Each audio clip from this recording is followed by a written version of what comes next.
Kumusta mga kasaliksik?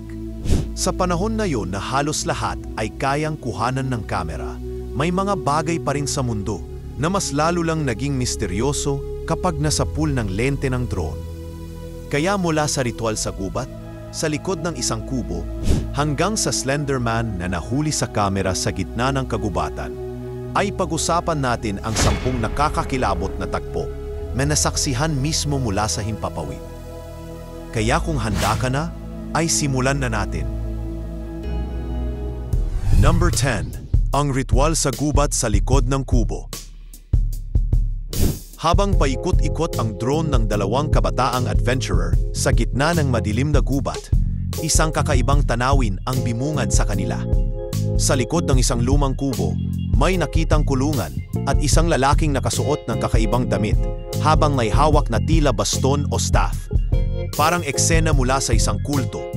Ngunit imbes na umatras, mas lalo pang nilapit ng 2 ang kanilang drone. Laking gulat nila nang biglang tumakbo papasok ng gubat ang misteryosong lalaki. Tumigil sa paghinga ang mga kabataan, ngunit mas lalong tumindi ang kaba nang biglang mawala sa view ang drone. Bumagsak ito matapos masabit sa mga sanga. Nang sundan nila ang kinaroroonan ng drone, nakaramdam sila ng kakaibang presensya. Para bang may nanonood sa kanila, hindi nakikita pero ramdam. Parang may malamig na hangin na dumampi sa batok nila kahit walang simoy ng hangin sa paligid. Sa takot na baka may masamang espiritu o nilalang ang kanilang nabulabog, iniwan nila ang drone at dali-daling lumabas ng gubat.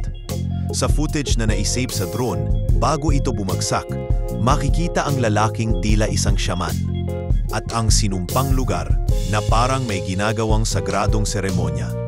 Isa ito sa mga pinakakakaibang footage na kuha ng drone. Nag-iiwan ng tanong, may ritual pa rin bang isinasagawa sa malalayong bahagi ng kagubatan? Number 9. Multong payaso sa abandoned house. Wala nang mas nakakakilabot pa kaysa sa multo ng isang payaso sa isang lumang abandonadong bahay. Lalo na kung ito'y aktwal mong nakita gamit ang drone. 2 kaibigang paranormal seeker ang nagtungo sa isang tahanang matagal nang iniwan ng mga tao dahil sa mga sabi-sabing may nagpaparamdam doon. Ayon sa alamat, may ligaw na kaluluwang payaso na nagpapakita tuwing madaling araw. Matapos ang 30 minutos na pagmamatayag gamit ang drone, bigla na lang itong lumitaw. Isang figura na naka-makeup na parang clown, ngunit walang imik at diretsong lumabas mula sa loob ng bahay. Hindi na nila hinintay ang susunod na mangyayari. Agad nilang inatras ang drone at nilisan ang lugar, nanginginig sa takot. Ngunit ang mas kinikilabutan ay ang mga nanonood ng footage. Ang clown ay hindi basta multo lang, tila may malay at alam ang ginagawa nito. Sa likod ng itsurang nakakatawa, may laman itong misteryo at puot. Hanggang ngayon, marami ang nagtatanong kung bakit nananatili sa lumang bahay ang clown ghost na ito at kung sino talaga siya noong siya'y nabubuhay pa. Isa lang ang sigurado, hindi mo gugustuhing makita siya sa personal. Number 8. Sinuwag ng RAM ang drone. Isang mangangaso ang nagdesisyong gamitin ang kanyang bagong drone upang kuhanan ng footage ang mga hayop sa kabundukan. Sa una, payapang nanginginain ang isang mountain ram, waring walang kamalay-malay sa lumilipad na kamera. Ngunit dahil sa labis na excitement, masyado nang nilapit ng hunter ang drone sa hayop at dito nagsimula ang hindi inaasahang pangyayari. Nag-angat ng ulo ang ram, tumitig ng masama at biglang sumugod. Isang matinding hampas ang tumama sa drone, dahilan para ito'y bumagsak at mawalan ng silbi. Nang kunin ng mangangaso ang drone, nanlilisik pa rin ang mata ng ram. Tila handa siyang umatake muli. Tumalikod ang lalaki at mabilis na umalis. Labis na nagpapasalamat na hindi siya mismo ang inatake.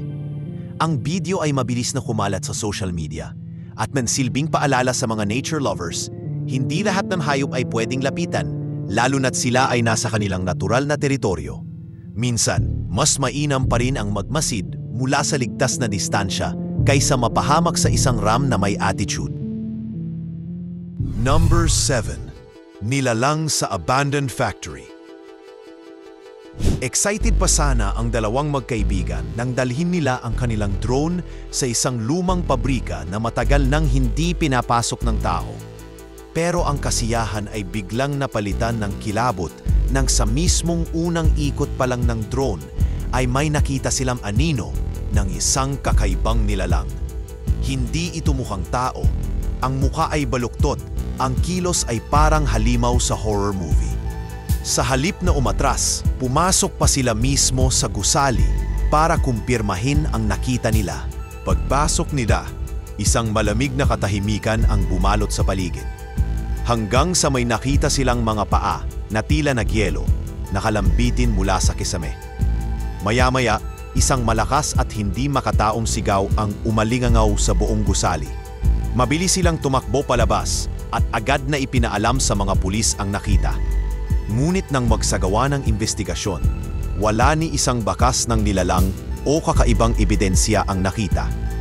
Hanggang ngayon, palaisipan pa rin kung ano talaga ang nasaksihan nila at kung totoo bang may halimaw na naninirahan sa loob ng abandonadong pabrika. Number 6. Ipinintang alon ng mga tupa. Isang litratistang mula New Zealand ang nais lamang makakuha ng artistikong kuha ng mga tupa sa malawak na kapatagan. Gamit ang drone, pinakawalan niya ito sa himpapawid at nagsimulang i-record ang paggalaw ng mga hayop kasama ang mga asong tagapag-alala. Ngunit, hindi niya inasahan ang resulta. Isang napakagandang pattern ang nabuo mula sa paggalaw ng mga tupa na mistulang alon sa dagat na pinintahan mismo ng palikasan mula sa itaas para itong galaw ng sining sa isang canvas na buhay. Hindi lang sa New Zealand nakita ang ganitong likhang kalikasan. Sa Kansas, isang magsasaka ang sinadyang ilagay ang mga cow feeder sa hugis ng isang malaking smiley face. Nang itaas ang drone, para itong isang masayang mensahe mula sa kalangitan. Nakakatuwang isipin na sa likod ng mga simpleng gawaing bukid, may mga sandaling ginugulat tayo ng sining at kalikasan. Mga sandaling minsan lang mahuli at tanging drone lang ang kayang masaksihan sa tamang anggulo. Number 5. Ibon ba o dinosaur? Sa isang simpleng araw ng paglipad ng drone sa Boise, Idaho, isang kakaibang tanawin ang naitala sa kamera. Isang lumilipad na nilalang na sa unang tingin ay mukhang malaking ibon. Pero nang baguhin ang anggulo ng kamera, nanlaki ang mga mata ng nakakita. Parang hindi ito ibon, kundi isang nilalang na may pakpak at hitsura ng isang pterodactyl. Oo, ang sinaunang nilalang na matagal nang pinaniniwalaang extinct. Agad na nag-viral ang video online. Habang ang iba'y sinabing isa itong rare bird, may ilan namang nanindigan na ito na ang patunay ng buhay na dinosaur sa makabagong panahon. Hindi man malinaw kung ano talaga ang nilalang na ito, isang bagay ang tiyak. Ang footage ay isa sa pinaka-nakakakilabot at misteryosong kuha ng drone sa kasaysayan, na muling bumuhay sa tanong, totoo bang may mga nilalang na tagalipas na ang muling nagbabalik sa ating mundo? Number 4. Puting nilalang sa lawa ng gubat. May dalawang explorers na palihim na pumasok sa isang bawal na bahagi ng kagubatan. Sa halip na simpleng kalikasan lang ang makita, nabigla sila nang mamataan ng kanilang drone ang isang puting nilalang na tila nakaupo sa gilid ng isang tahimik na lawa. Hindi ito ordinaryong hayop. May hawak itong parang primitive fishing rod at tila marunong mangisda.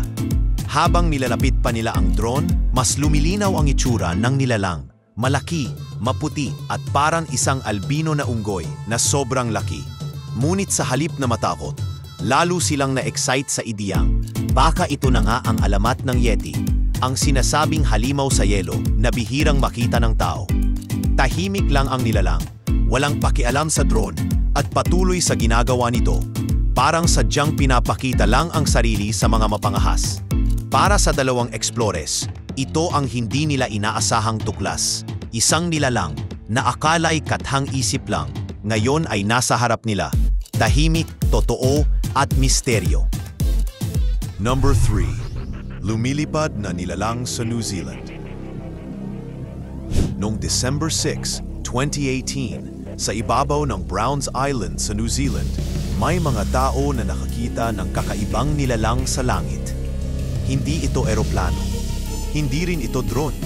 Ang itsura nito ay parang may katawan, mahahabang braso at binti, at isang ulo na sobrang kakaiba sa kahit anong hayop na kilala natin. Lumikha ito ng takot at sabay na pagtataka sa mga saksi. Buhay ba ito? O isang bagay na gawa ng teknolohiya? Nang kumalat ang video online, marami ang nagsabing baka ito na ang ebidensya ng mas advanced na alien beings. Hindi na sila sakay ng spacecraft, kundi sila mismo ay parang lumilipad. Habang ang iba'y duda, marami rin ang hindi mapakali sa posibilidad. Paano kung matagal na silang nanonood sa atin? Hindi sa UFO, kundi bilang mga nilalang na kaya ng lumipad ng walang makina. Isa itong kuha ng drone na tila nagbukas ng pinto sa isang panibagong tanong. Gaano nga ba tayo kahanda sa mga nilalang na hindi natin kayang ipaliwanag? Number 2. Bato na parang pinto sa bundok. Isang lalaking namamasyal sa Giant's Causeway sa Northern Ireland ang nakakuha ng isang kakaibang eksena gamit ang kanyang drone. Sa gitna ng mga malahik-sagon na bato, may isang malaking tipak ng bato na biglang gumalaw, parang may malakas na puwersang sumara dito na mistulang pinto ng isang kuweba. Agad itong kinuna ng video at nang i-review niya ito sa bahay, muli siyang kinilabutan. Hindi ito basta pagkakaayos ng bato, parang sinadyang buksan at isara ng isang nilalang na hindi nakikita. Marami ang nagbigay ng kani-kanilang interpretasyon. Ang ilan, sinabing baka ito ay natural na paggalaw lang ng lupa. Pero ang mas nakararami, naniniwalang baka totoo ang alamat ng mga higante sa lugar. Ayon sa kwento, may mga higanting naninirahan sa ilalim ng Giant's Causeway na bihira lamang magpakita sa tao. At kung totoo man ito, ang drone footage na ito ay maaring isa sa kakaunting ebidensyang nagsasabing hindi lang sila alamat. Baka nga kasama natin silang naninirahan sa mundong ito. Number 1. Slenderman na nahuli sa kamera. Sa isang madilim at masukal na gubat na balot ng mga misteryosong pagkawala, isang grupo ng mga paranormal investigators ang nagtangkang tuklasin ang katotohanan. Sa likod ng alamat ni Slenderman, bitbit ang kanilang drone, tahimik nilang sinuyod ang kagubatan. Ilang minuto pa lamang, may isang aninong mataas, payat at nakaitim ang lumitaw sa footage. Matangkad, parang walang muka, at halos kasing tangkad ng mga puno sa paligid. Tumigil muna ang grupo sa takot, habang paulit-ulit nilang tinititigan ang nakita. Habang papalapit ang drone, tila lumalabo ang imahe ng nilalang. Naglalaho ito at muling lumilitaw, na parang sinasadya nitong magpakita at magtago. Wala ni isa sa kanila naglakas loob na pumasok sa gubat. Sa halip, in-upload nila ang footage na agad namang kumalat online. Marami ang nagsabing gawa-gawa lang ito, ngunit may ilan ding naniniwalang ito na ang patunay ng urban legend ng Slenderman ay may kaunting katotohanan. Isa lang ang tiyak, hindi ito isang taong ordinaryo. Isa itong nilalang na mas gusto sigurong manatili sa anino ng alamat kaysa sa liwanag ng katotohanan.